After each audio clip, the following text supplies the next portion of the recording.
incorporate provisions that, make it more like the courts and less like, a bunch of corporate lawyers getting together. But if a company can just pick whichever treaty it wants to use, and that is one of the answers we got could happen, then what's the point of having all these protections? I mean, they're meaningless. Because so you can say you have them. Was that? So you can say you have them. Right, so you say, well, we put all these new protections on, but then the company can say, well, I kind of like these ones over here better, so I'm going to go under NAFTA, not under this new agreement. And we don't know yet how it will work, but we have been unable to get really a clear answer on that. Scholar? Refresh my memory, because I'm getting tired, but wasn't there a situation a few years ago where a Far East country, in essence, threatened, or let me say, should advise a state on pending legislation that would violate? China and Maryland, yes. There was a state senator in Maryland who put in a bill. In Vermont, too. In Vermont. Yeah. That put in a bill, and China sent him a letter that if you don't pull the bill, we're going to file a I think that's responsible. WTO or Yes. NAFTA suit against you. Yeah, I mean, that is one of the issues with the Transatlantic, would be that potentially, this strikes the heart of state legislators. But potentially, if you want to put a bill in, you have to sort of run it by, seriously, you'd have to run it by this council made up of people from other countries. And then they could say, well, this, we don't think you should do it. So, I mean, that is one of the, publicly discussed proposals out there. China was after this guy for even submitting this bill? Yeah. Whether it voted or not? Well, this whole thing is an attempt to make sure that capitalism runs completely unabated by any legislator or congressional person. I mean, the few elite will decide what's best for all of us, and you won't get to debate it or anything. You either vote it up or down, like Senator Patrick said, and that is not transparent government in any shape or way. If you look at 80 to 85% of Maine in the United States of America are small business, Right. and you have 1,600 of the largest corporations in the world writing these international trade agreements, I wonder whose interest is best served in these deals, because like the apple grower, we had Mr. Rickert was here at one time, and you looked at all the apple orchards in Maine. Well, why are they shrinking? Well, it's kind of funny that China now has more apple orchards and more, I can't remember what the type of apple fluid or whatever it is that they have. They have the ability to flood the markets and stuff, and with any regulations that we have here, if they can't flood the market, well, we're going to sue the United States of America or Oregon or whatever state it is, because it's too restrictive on us. I'm hearing from quite a few of you a lot of rather cynical, pretty negative, hard-ass view of this thing. Are some of you all gung-ho? This is Well, no, I actually want to. Janice made a very good point. There's some good aspects of this. And I do say that I want to see it fair, and I want to make sure that it protects environment, it protects labor, workers, and it has all the protections. But the way they are now, the devil's in the details. When we heard of the leak on the European Union one, when you're looking at all the things that they're trying to do environmentally and everything else, and they're boiling it down to the least possible common denominator, where if there's they don't want any restrictions. Well, I happen to pride myself for being from Rumford and being environmentally conscious, and Maine's quality of life has to do with our environment. Well, if anyone can just put in an international trade agreement, do away with all the things that we hold near and dear, well, I am going to be up in arms with that, but I also know in this world market, we've got to find a way where it's fair and balanced on everything, but it seems like the fair and balance happens to be from the corporate mindset versus the small business that we have in Maine and stuff. And I would dare say, if there's one small group out of that 1,600 that's small business, it's still not fair. And we really probably don't even know what goes on until the final thing comes out. And that's the thing that scares me. I mean, heck, I want more businesses, more small entrepreneurs to go throughout the whole state of Maine, especially in rural Maine, because rural Maine doesn't have any advantages. And if we have to reinvent small businesses and stuff in niche markets, well, that's fine, but it's also going to be fair where if you design a niche market for a certain type of cheese, but that certain type of cheese that you came up with this name over here in the county, up in Aroostook County, some country in Italy or France or Germany, oh, we've already had that long, you can't use that. And, you know, there's so many rules and regulations that it's just, to me, it's just mind-boggling. And when I actually read quite a bit of the NAFTA agreement, and I'm just saying to myself, whew. And we've actually been tied in with Georgetown University, international trade lawyers from Georgetown University. We've been tied in with the Forum on Democracy and Trade, or Trade and Democracy. We've been involved with a lot of like-minded groups that want to see fairness built into all these things. In fairness, maybe you can't have full transparency, but you don't have to, you should at least give us the opportunity as representatives, or have our congressman have a representative, to have 6 months, if it's going to be forever, to decide whether or not it's the right thing to do, and say, well, geez, I do want to put an amendment on that because I'm from California and I get 65 million people that are affected by this negatively. You know, so I'm hearing this from you, and you're one of the more, so far, one of the more strident voices about this, and I totally actually share all those things. Quiet tonight, just see when he gets going. How many of us, meaning you, think this, I'm hearing the positive side, everyone, is this, maybe this is good to have this TPP, given these caveats, given these tweakings and stuff. If we can do that, then it'll be wonderful. Is that the consensus I'm hearing from you guys? This is a public hearing to get your testimony. We'll all tell you what we think after the hearing's done. Well, you know, I do think that, you know, we have a lot of smaller businesses in this state, and there really isn't much in these agreements that focuses on that. We have an international trade center that is there to help businesses figure out how to go to other countries and sell their goods. And that is something that's really helpful. And I think there are things like that that could be very helpful, but the agreements that are pending right now are not really focused on that. They're focused. See, that's the thing. I think that if we started all over again with real people, the 85%, of the businesses, being small business, and in all the different countries, I would bet you that we'd have way more in common than we have like in conflict. When you're looking at the interests of small farmers, small businesses, practical people with common sense, but what's injected in the whole thing, it supersedes everybody's common sense, is corporate interest and a profit motive, a control of the market motive. And I don't know how you keep like your optimism when Monsanto is like probably the biggest, like the most influential thing on the planet right now. And if you think that we've got any chance to make these trade agreements make sense. I personally am not optimistic. On the other hand, I feel, and I feel it's very important for people in Maine as well to never neglect an opportunity when asked for your opinion or given an opportunity to speak up about something, to say what you think, and just keep trying to influence it right to the end. But of course, I got an award for perseverance in the grade. So that's just me. But I think that if you give up and just say these things are a done deal, then it may.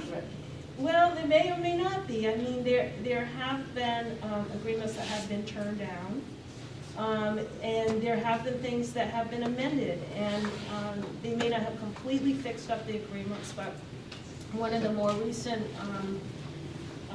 treaties, I forget which one it was, but, there was a whole agreement that came out about access to medicines and environmental standards and labor standards that was amended onto that treaty when it went through Congress. And so it didn't make it a perfect agreement, but it did fix up some of the things that were worst about it. So I think, I just encourage people to continue to work on these things. And the point that was made earlier about there are people in these other countries that share our values is absolutely true. And so that is, the other positive thing about this. I met with some people this summer around these issues, and one legislator said to me, who's from Connecticut, she said, "Oh, I'm not going to sign anything that's against any of these agreements because I think that, it might not be a great agreement, but countries that trade together are less likely to be at war with each other." And I thought that was a very interesting perspective. I didn't totally agree with her in terms of not taking action now to make an agreement better one, but I think it was a valid point that she made. And so, there's more than one side to this, and we do sound pretty negative because we've been working on these for quite a few years, many of us. But that's the other side to the issue, and I think it is worth remembering that and thinking about that as we go forward on these issues. Yeah, I'd say one thing. Prior to 2003, when this commission came through inception, these trade agreements were being worked on, and how did anyone get any information prior to this? Well, each state had a SPOC, single point of contact, that their government had, that the International Trade Group would give the information to the single point of contact SPOC. They'd say to the governor, "We got a trade group coming up," and they'd go, "Woohoo, trade!" Well, we went to Las Vegas with us. Was it Las Vegas? Yeah, Las Vegas to do a seminar when we became a commission, and I actually gave a talk to like 200 representatives throughout the whole country, and I said, "Well, did you guys know that this was in the trade agreement? Did you guys know that? And did you guys know that you have a single point of contact?" "No." "Well, trade is good, right?" "Well, yes." "Well, what about this?" "Well, no, that's horrible." "What about that?" "That's horrible." "What about that?" "That's good." I says, "You guys no one's getting the information except for this one single point of contact person." So we've come a long way, and the one thing I will say is, from the first letter we wrote that we got snubbed, and the second letter we got snubbed, the third letter, and fourth letter, and fifth letter, and finally we got a semi-reply, and that we've actually become a powerful, influential group, because from where we came, other groups followed in Vermont. And Minnesota, they just started one, and I met with the chairs of that this summer to say, well, here's some things you could be doing. They were just setting up, figuring where to go.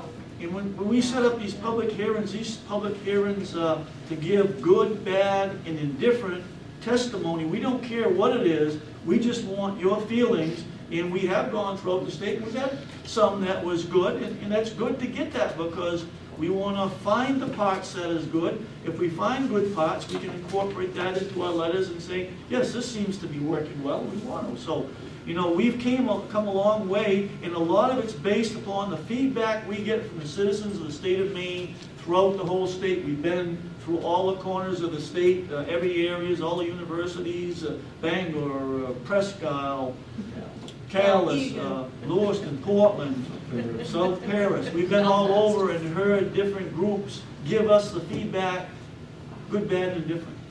The main feedback that I would give all of you, all of us, is that the input that we put into this to the federal, to our delegates and so forth, is far less important whether this particular part of the agreement helps local agriculture, is good for labor, all of those things, as important as they are, I think, but the key thing that has to be provided for is this kind of accountability. Is this simply corporate execs behind closed doors calling the shots on this, or do our American delegates to this thing, do they listen to us, and then in turn, does the overall group listen to them?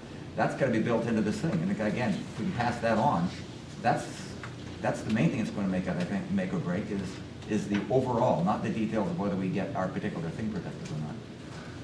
So I wonder if we could distribute, if you give me some hard copies of the report, I'd be happy to distribute them to local farmers. I see 3 farmers here, 2 are on either side of me. I'm surrounded by farmers. One in the very back there, 2, I guess. There are 8,173 farms in Maine. The number's gone up a little bit. Almost 1.5 million acres of land is in farms in Maine. Average size, only 178 acres. Relatively small farm compared to the agribusinesses we see in the Midwest. But the 4 points of this report, which Representative Tree brought up at the very beginning, remain key points of interest for farms here in western Maine and elsewhere. That is the public safety, food safety issue, whether or not any portion of the trade agreements might undermine our food safety and inspection programs.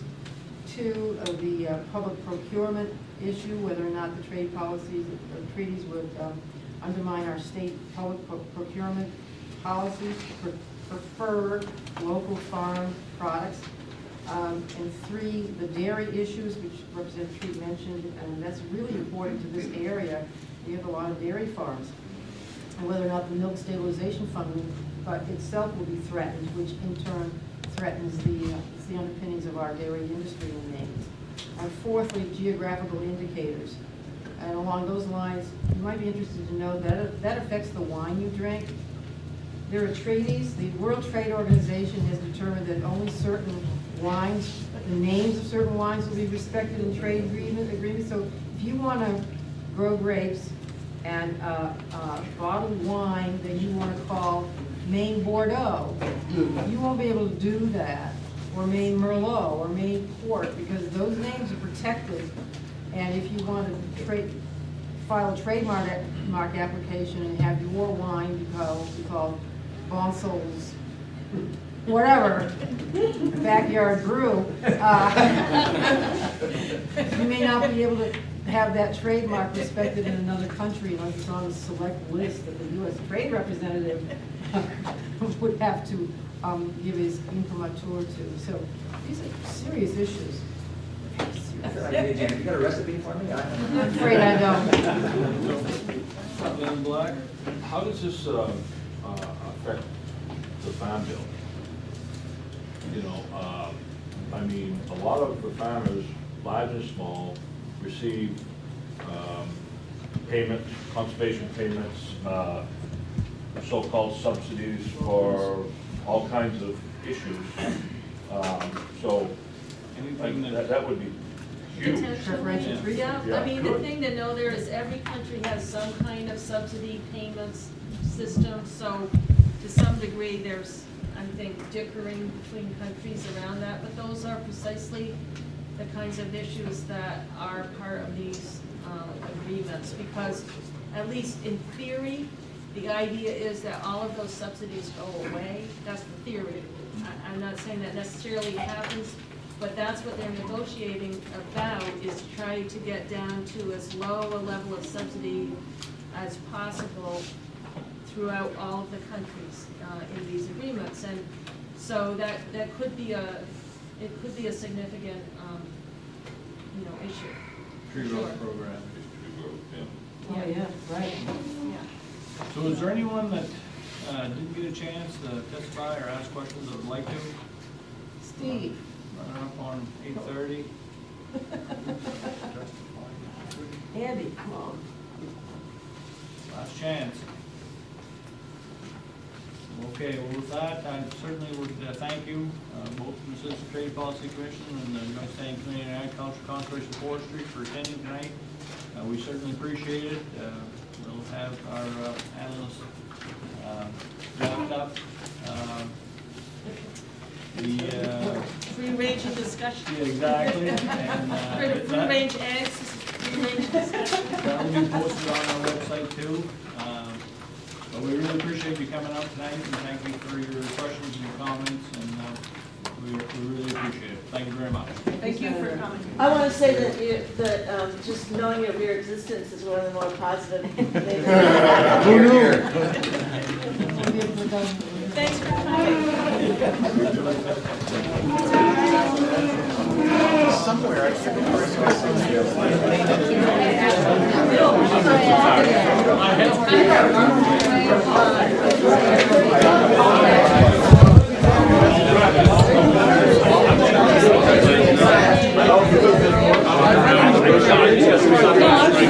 My kid is sending me a message saying, sorry, because I had my kids, what year is it? Sophomore. And the youngest one is visiting her and ready to go. I had school one last night before I could go. Well, why didn't you do a break?